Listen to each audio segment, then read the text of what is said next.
Ladies and gentlemen, can we come to attention? Mr. Governor. Well, thank you. President Cullerton and Speaker Madigan, Leader Radonio and Leader Durkin, Lieutenant Governor Simon, and Attorney General Madigan, Secretary White, Comptroller Topinka, and Treasurer Rutherford, members of the General Assembly, distinguished guests, and fellow citizens of Illinois, good afternoon.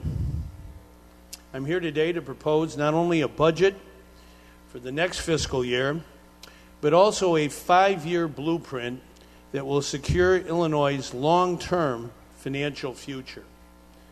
I will be forthright and specific with you. Illinois is in stronger financial position now than we were 5 years ago. Because of the hard choices that we've made, today we're in a position to balance the budget in a way that protects the middle class by providing significant tax relief. We're also in a position to invest in our schools because the future of our economy depends on the quality of our education.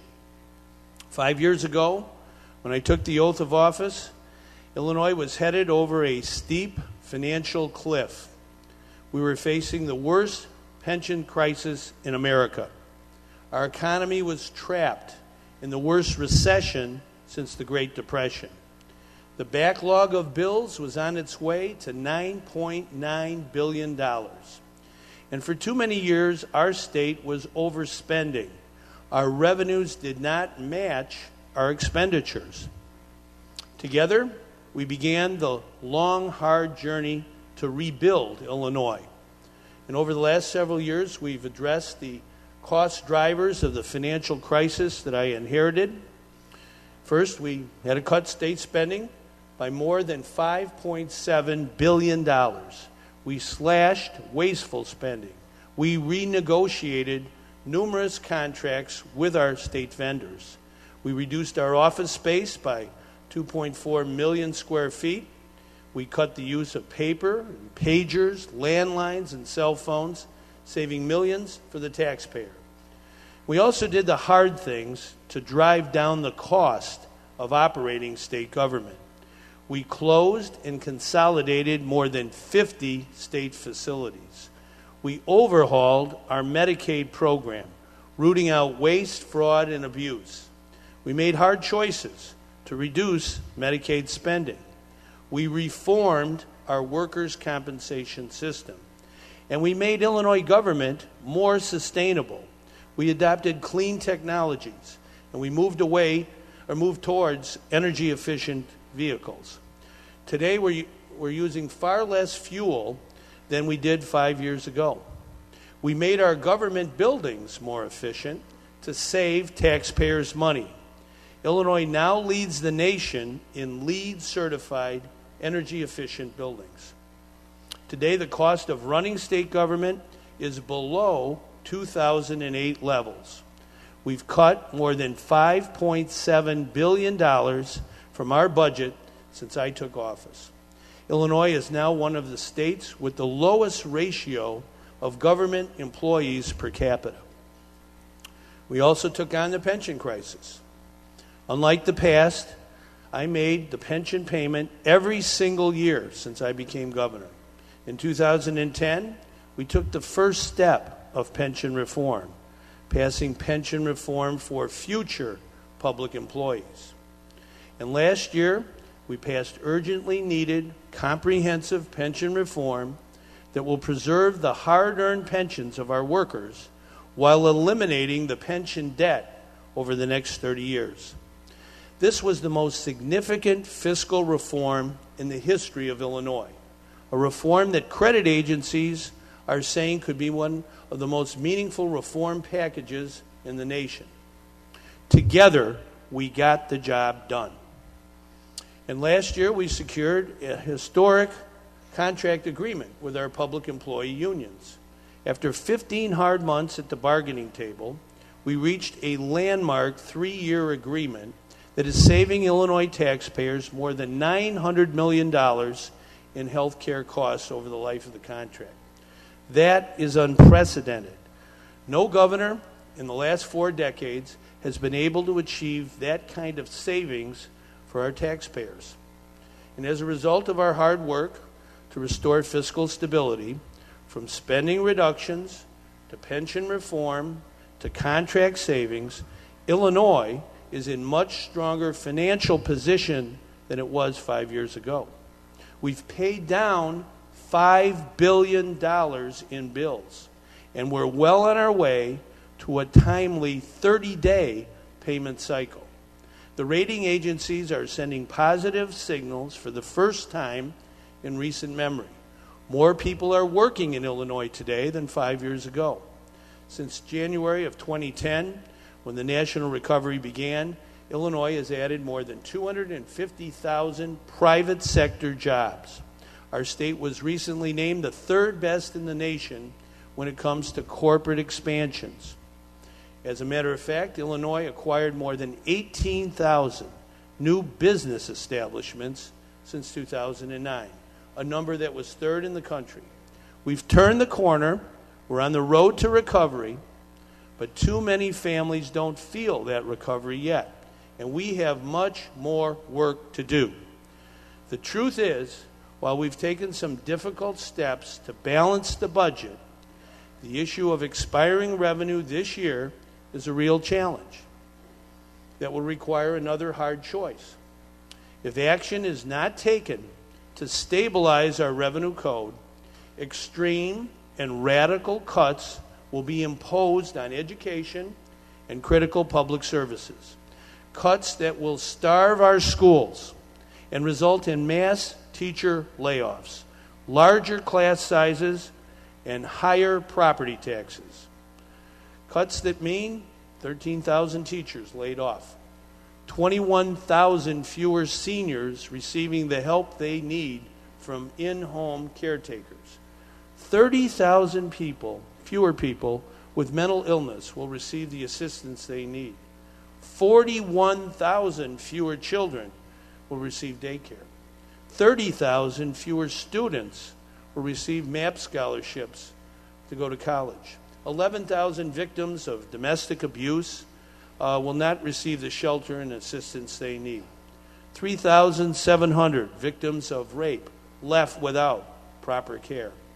Thousands of senior citizens in nursing homes will be left vulnerable with severe cuts to our nursing home inspectors. And hundreds of our veterans would be evicted from our veterans' homes. We cannot stand by and allow savage cuts to our education and to these critical services to unravel the progress that we have made over the last 5 years.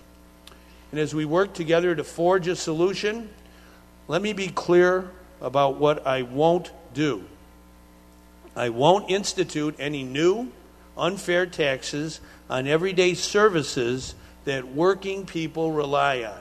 It hurts working families the most to tax basic services, like going to the laundromat, or like taking your child to daycare, or like visiting the barbershop, or taking your dog to the vet. We should not create any new and unfair tax burdens on everyday families and the small businesses that serve them.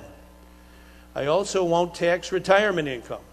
I will not tax the Social Security checks that our seniors on fixed income rely on. We shouldn't balance our budget on the backs of senior citizens. Now, finally, I will not underfund our schools and shift more of the property tax burden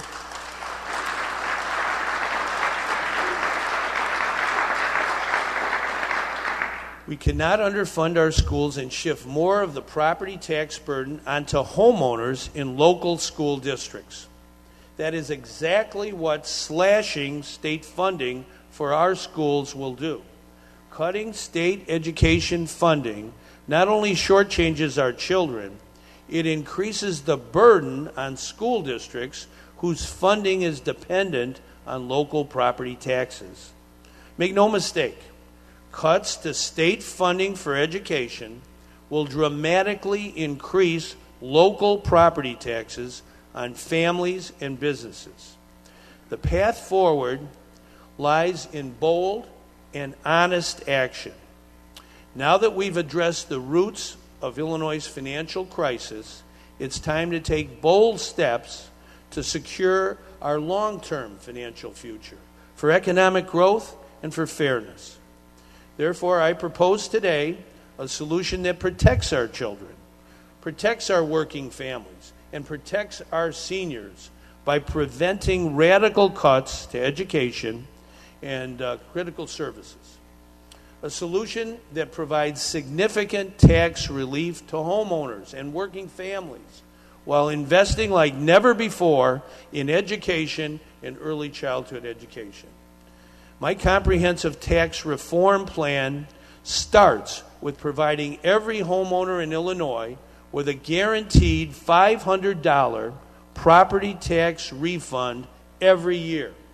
In Illinois, more is collected in property taxes every year than in the state income tax and state sales tax combined. In fact, Illinois has one of the highest property tax burdens on homeowners in the nation, more than 20% above the national average. The property tax is not based on ability to pay. The property tax is a complicated, unfair tax, hitting middle-class families the hardest. Home ownership and home buying are essential to growing our economy. And thanks to the fiscal reform progress we've made over the last 5 years, today we can provide Illinois families with significant new property tax relief.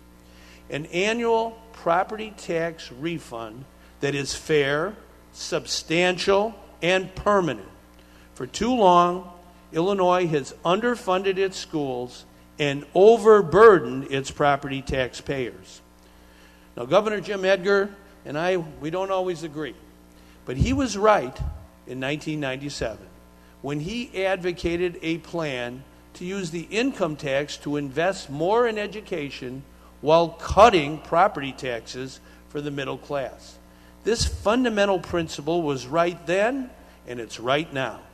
It's time for Illinois to confront the fact that we rely too much on a 19th century property tax system to fund the most important mission of the 21st century, educating our children. It's time to do something about this. And that's why my plan calls for the most significant property tax relief in state history. In addition, my plan also calls for doubling the value of the earned income tax credit over the next 5 years. President Reagan once said that this credit was the best anti-poverty, the best pro-family, the best job creation measure we could ever devise. More tax relief for working families raising children will strengthen our economic recovery. My plan also provides for tax cuts for businesses, for job training. Employers know that highly skilled workers are the key to their success in this competitive economy.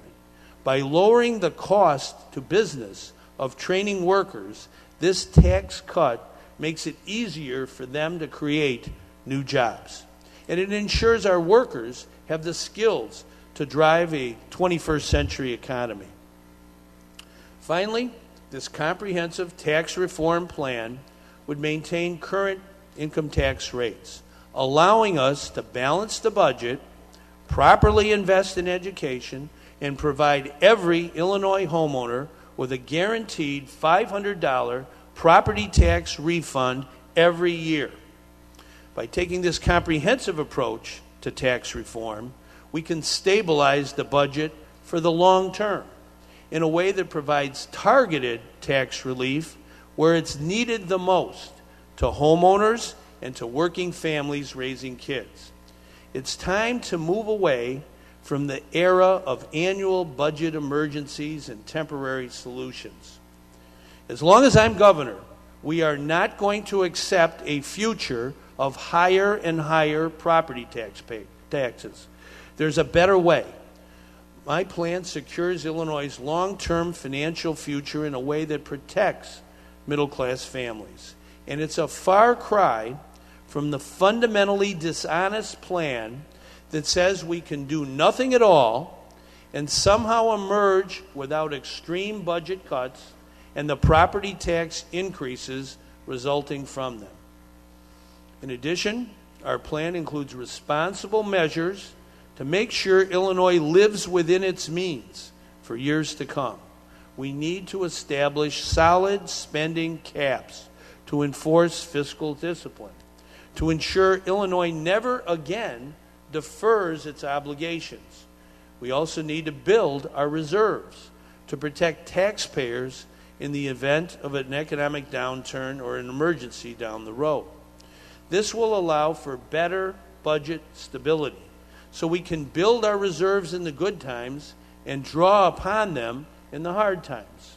Together, spending caps and a rainy day fund will provide for the strongest fiscal controls over state spending that have ever been implemented.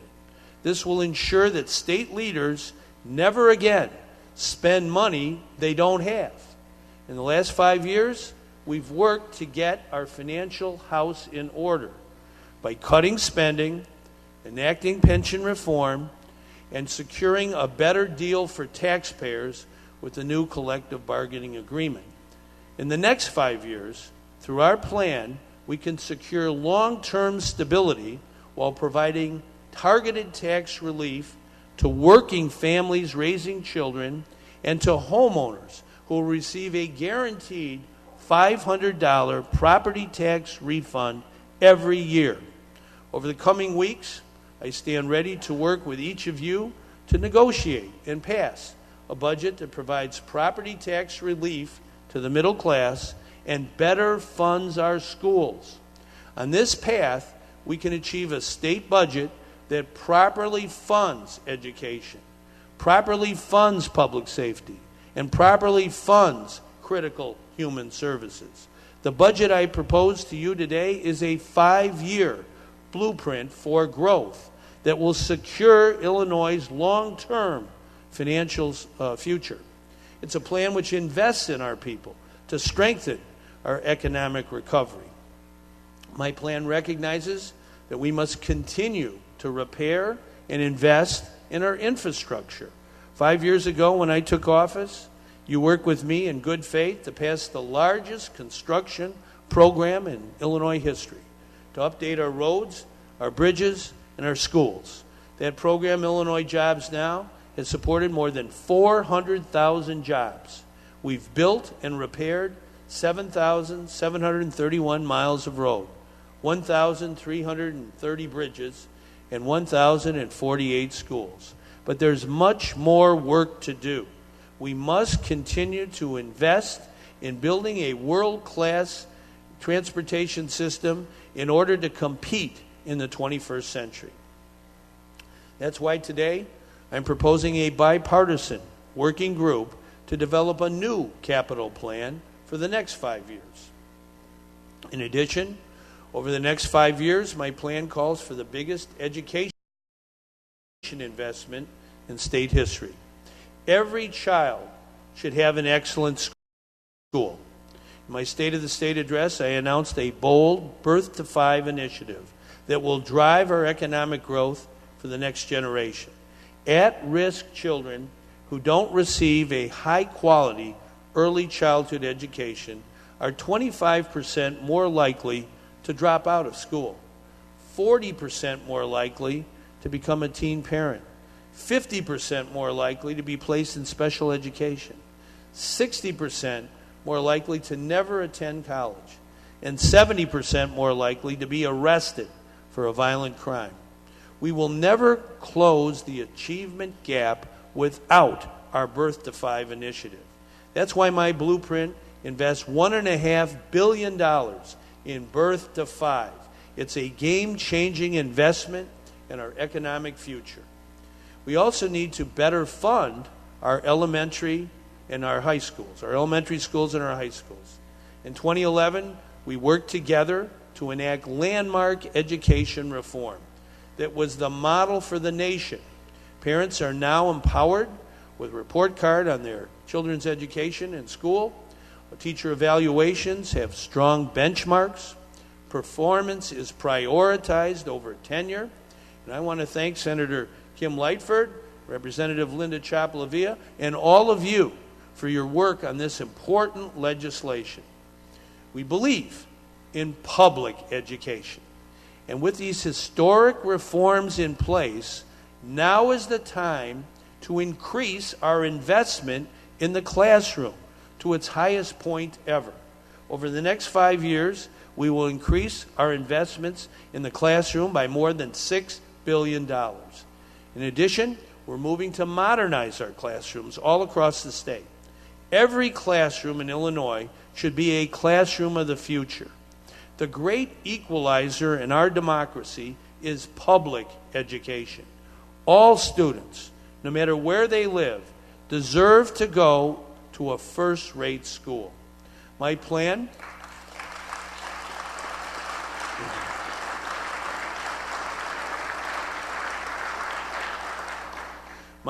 will also increase our investment in our community colleges, in our four-year public universities.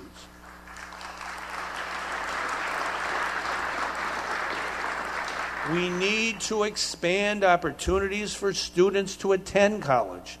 That's why we will double our investment in the MAP college scholarships for students in need. We also need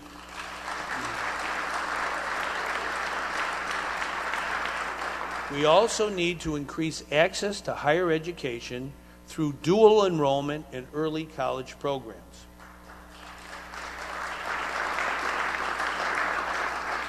Finally, our financial blueprint will protect state funding to local governments over the next 5 years. Local governments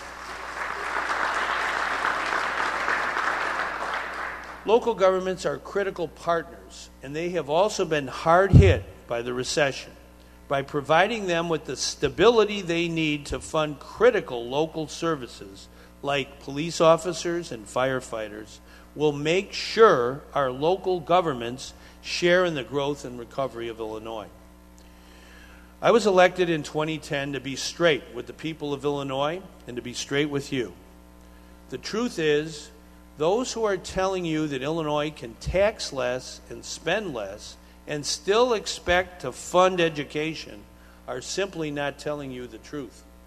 The truth is, Illinois is spending less, billions less, even as demands have grown.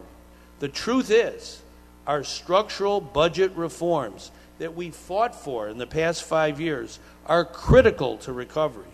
But alone, they are not enough. We cannot cut our way to prosperity. Today, I propose that we take the path that is honest and responsible, the path that protects everyday families and invests in their future, the honest path that includes some additional hard steps, but leads us out of the era of budget emergencies and into the era of long-term financial security and a booming economy. Our plan is specific, it's concrete, and it's responsible. It balances the budget, and it doesn't shirk our responsibility to our veterans, to our children, to our working families, and to our most vulnerable citizens.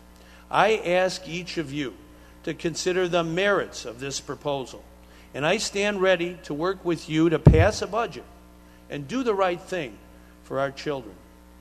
As President John F. Kennedy once said, our deep spiritual confidence that we will survive the perils of today compels us to invest in the future, to consider and meet our obligations to our children and to the numberless generations that will follow. President Kennedy was right. We are custodians of our children's future. Together we have taken many hard steps in the right direction. We have acted with political courage, and we can continue to do that. Let's keep Illinois moving forward and make the will of people the law of the land. Thank you very much.